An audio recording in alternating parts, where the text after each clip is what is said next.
Everyone, good morning. Welcome back to my channel. আমি প্রণতি। কেমন আছো তোমরা সবাই? আশা করি তোমরা সবাই ভালো আছো, আর আমিও কিন্তু ভালো আছি। আমার নতুন একটা ব্লগে তোমাদের সবাইকে ওয়েলকাম। তো তোমরা ভিডিওটা স্কিপ না করে পুরো শেষ অবধি দেখো, আশা করি তোমাদের ভিডিওটা ভালো লাগবে। আজ কিন্তু বেশ সকাল সকাল ঘুম থেকে উঠেছি, ওই প্রায় 7টা নাগাদ, কারণ পূজাই আমাকে ফোন করে ডাকলো। আর আজ কিন্তু আমি, পূজা, সোনু, অভিদা আমরা সবাই মিলে কিন্তু এক জায়গায় যাচ্ছি। সেটা কিন্তু তোমাদেরকে এখন বলছি না, তোমরা ভিডিওটা পুরো শেষ অবধি দেখো, তাহলেই বুঝতে পারবে।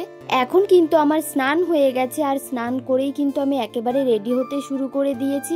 আর জানো তো, আজ কিন্তু আমার অনেকটাই দেরি হয়ে গেছিল। প্রতিবার পূজার জন্য আমি ওয়েট করি, আর আজ কিন্তু পূজা আমার জন্য ওয়েট করছে। তো চলো এরপরে বেরোনো যাক। আর হ্যাঁ, আজ কিন্তু আমাকে দেখতে কিরকম লাগছে সেটা অবশ্যই আমাকে কমেন্ট করে জানাবে। প্রথমেই কিন্তু আমি টোটো করে সোজা চলে এসেছিলাম বেনাচিটিতে। আর পূজাকে আমি কিন্তু আগেই ফোন করে জিজ্ঞেস করেছিলাম যে তোরা কোথায় আছিস। তো ওরা বললো যে আমরা বেনাচিটিতে আছি। তো দেখো, বেনাচিটি আসার পর আমরা কিন্তু অ্যাড হয়ে গেছি, মানে এরপরে আমরা একসাথেই যাব। সবার প্রথম কিন্তু আমরা চলে এসেছিলাম ভিরিঙ্গি কালীবাড়ির সামনে। আর এখানে এসে কিন্তু আমাদের একটু দাঁড়াতে হয়েছে, তার কারণ পূজা কিন্তু ধূপকাঠি আর মোমবাতি নিতে ভুলে গেছিল।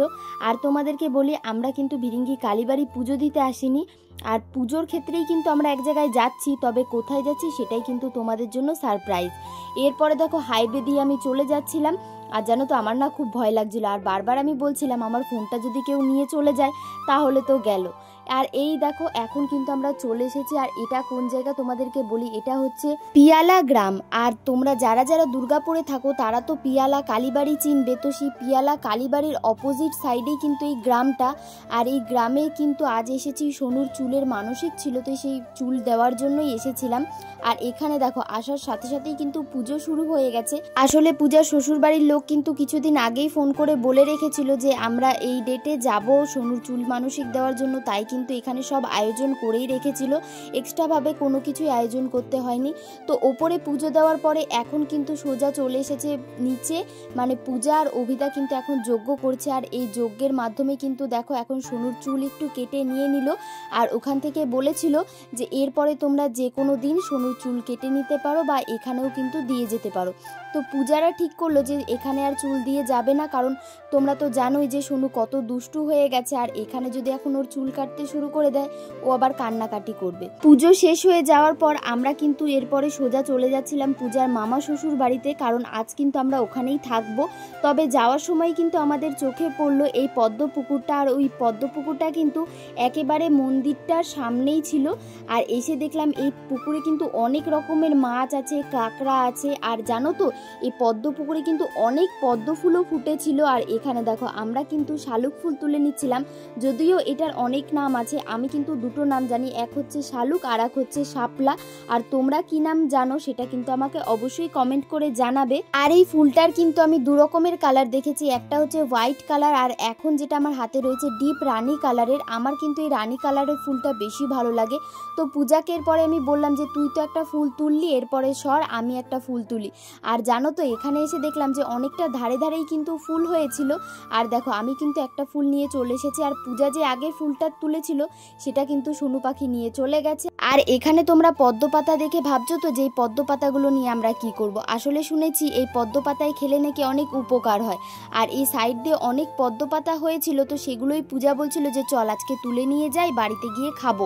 তবে এই কাকাটা বললো যে তোমরা কিছুক্ষণ অপেক্ষা করো, আমি পদ্ম পাতা বড় বড় তোমাদেরকে তুলে দিচ্ছি। আর একেবারে পুকুরের মাঝখান থেকে কিন্তু এই বড় বড় পাতাগুলো আমাদেরকে তুলে দিয়েছে। আর জানো তো, আমি যখন এই ভিডিওগুলো বানাচ্ছিলাম, কাকাটা আমাদেরকে বলছে যে আমাকে দেখা যাচ্ছে ভিডিওতে, আমাকেও দেখাও যে আমি কি করছি। আসলে কাকাটা কিন্তু ওইখানে পদ্ম ফুল তুলছিল। আর জানো তো, অনেকগুলো পদ্ম ফুল তুলেছিল, যার মধ্যে সোনুকেও কিন্তু একটা দিয়েছে। আর এরপরে কিন্তু আমরা সোজা চলে এসেছিলাম পূজার মামা শ্বশুরের বাড়িতে। তোমাদেরকে তো বললামই যে আজকে সারা দিন কিন্তু আমরা এখানেই থাকবো। আর ওই মন্দিরটার কিন্তু পাশেই পূজার এই মামা শ্বশুরের বাড়ি। তো প্রথমেই কিন্তু এসে আমাদেরকে দিয়ে দিয়েছিল প্রসাদ। আর প্রসাদ খাওয়ার পরেই কিন্তু আমরা এখানে খেয়ে নিচ্ছিলাম মুড়ি আর চপ। যে ভিডিওটা কিন্তু আমার আর করা হয়নি। আর এরপরেই কিন্তু আমি চেঞ্জ করে নিয়েছি। আর আজকে যেহেতু সারা দিনটা থাকবো, তো বললাম যে ওই এক ড্রেস পরে আমি আর থাকতে পারবো না, তো মামিরই কিন্তু এখানে নাইটি আমি পরে নিয়েছিলাম। এরপরে বারান্দাতে এসে দেখলাম যে সোনু কিন্তু এখানে খেলা করছে, তার পাশাপাশি কিন্তু দুষ্টুমিওটাও কিছু কম করছে না। আর সোনুকে একবার বললাম যে আমরা ওপরে যাচ্ছি, তুমি কি যাবে? আর দেখো আমাদের আগেই কিন্তু সোনু চলে যাচ্ছে ওপরে। তবে এই দোতলার রুমগুলো কিন্তু আমার খুবই ভালো লেগেছিল। আর তারপরেই কিন্তু আমরা চলে গিয়েছিলাম 3 তলাতে।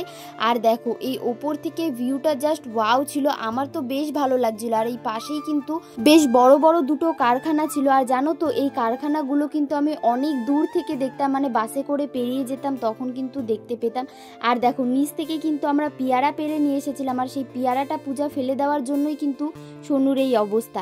এরপরে কিন্তু আমরা সোজা চলে এসেছিলাম নিচে। আর ওপর থেকে নিচে আসার পর দেখো আমি একেবারে গরমে পুরো ঘেমে গেছি। আর সত্যি কথা বলতে কিছুদিন ধরে এতটা পরিমাণে গরম পড়ে গেছে না, আর আমাদের এখানে তো বিশেষভাবে যেহেতু আমাদের আশেপাশে অনেক কারখানা রয়েছে তার কারণে বেশি গরমটা মনে হয় লাগে। এরপরে দেখো সোনু কিন্তু স্নান করে চলে এসেছে। এরপরে কিন্তু আমরা খেতে বসে পড়েছিলাম। আর ওই যে সকালবেলায় যে পদ্ম পাতাগুলো এনেছিলাম সেটাই কিন্তু আমরা জলে ভিজিয়ে রেখেছিলাম, আর সেই পদ্ম পাতায় করেই কিন্তু এখন আমরা খাবো। আর জানো তো আমি কিন্তু প্রথমবার পদ্ম পাতায় করে ভাত খাচ্ছি। তোমরা কারা কারা খেয়েছো সেটা কিন্তু আমাকে অবশ্যই কমেন্ট করে জানাবে। তো ভাত খাওয়ার পরে কিন্তু আমি আর কোনো রকম ভিডিও করিনি, একেবারে বিকেলবেলাতে ভিডিওটা শুরু করলাম। তার কারণ এখন কিন্তু আমরা সোজা চলে যাচ্ছি বাড়িতে। এখন কিন্তু আমি বাড়ি যাব না, মানে এখন সোজা যাব পূজাদের বাড়িতে। আর পূজার কিন্তু ভাত খেয়ে নাকি পেট ভরেনি, তার কারণে বাড়ি যাওয়ার সময় কিন্তু পূজা চলে এসেছে ফুচকার দোকানে ফুচকা খাওয়ার জন্য।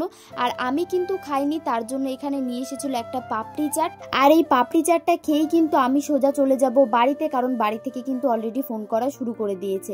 তবে এই পাপড়ি চাটটা দেখে যতটা লোভ লাগছে, খেতে কিন্তু তার থেকেও বাজে ছিল, আমার একেবারে ভালো লাগেনি। তো যাই হোক আজকের দিনটা কিন্তু খুব ভালোভাবে কাটালাম। আর তোমরা জানিও তোমাদের এই ভিডিওটা কেমন লাগলো। তো চলো আজকের ভিডিওটা আর বেশি বড় করছি না, আজকের ভিডিওটা এই পর্যন্তই। তোমাদের যদি ভিডিওটা ভালো লাগে তো অবশ্যই like comment share and subscribe করে দেবে। আর যদি ফেসবুক থেকে দেখো তো অবশ্যই ফলো করে দিও। চলো বাই, দেখা হচ্ছে নেক্সট ব্লগে।